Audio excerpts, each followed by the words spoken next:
দেখেন আজকে আমাদের কথা গুলো শোনার জন্য আমরা মানুষ পাই না, অথচ চায়ের স্টোরে রাস্তাঘাটের মধ্যে মানুষের কোনো অভাব নাই। আমরা আল্লাহ আমরা কত হাজার হাজার কোটি কোটি আমরা মুসলমান রয়েছি, কয়জনে আমরা রোজা রাখি, কিন্তু আল্লাহ রোজা না রাখার পরেও আমরা দিনের বেলায় আল্লাহকে না মানলেও আল্লাহ আমাদেরকে খাওয়ান কিনা। অথচ আমরা বাবাকে গালি দেওয়ার পরে বাবা আমাদেরকে ত্যায্য পুত্র করে দেয়, আমাদের জিনিসপত্র আমাদেরকে রাখতে দেয় না, গড়ে থাকতে দেয় না। মাকে যদি কোনো কারণে বিভিন্ন জায়গায় এই ঘটনা ঘটে, ঘটনা এটা অবশ্যই ভালো নয়, কিন্তু মাকে যদি কোনো ধরনের আঘাত করে ওই মা কখনো আর ভালোবাসে না, বাবা ভালোবাসে না।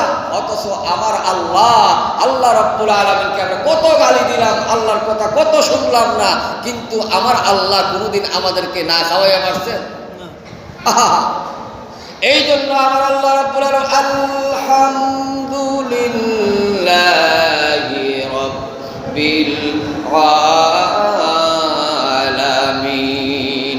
আল্লাহ বলেন, ও মুসলমান, ও আমার বান্দা, তোমার জন্য শুধু আমি রব না, আমি আমার কাফির যারা রয়েছে, নাস্তিক যারা রয়েছে, আমি তাদের জন্য আমি রব, আমি প্রতিপালক, আমি তাদের জন্য দুনিয়ার জন্য রহমান, আর মৃত্যুর পরে আমি হয়ে যাব রহিম। আমি কাফেরদের জন্য তখন আমি আর দয়া থাকবে না, কিন্তু কাফের যতদিন পর্যন্ত আমার দুনিয়ায় বেঁচে আছে ততদিন পর্যন্ত আমি আল্লাহ তাদেরকে নিয়মতান্ত্রিকভাবে আমি খানা দেব, আর যদি সে খানা খাইতে চায় না তার ব্যাপার, কিন্তু আমি আল্লাহ দিয়ে যাব।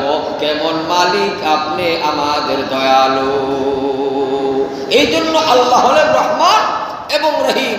ওই আল্লাহ রাব্বুল আলামিন আপনি আমাদেরকে চমৎকার ভাবে আমাদেরকে কথাগুলো আমাদেরকে দেন। হে দুনিয়ার মানুষ, নিশ্চয়ই তোমরা জেনে রাখো এই মাসটার গুরুত্ব কেমন।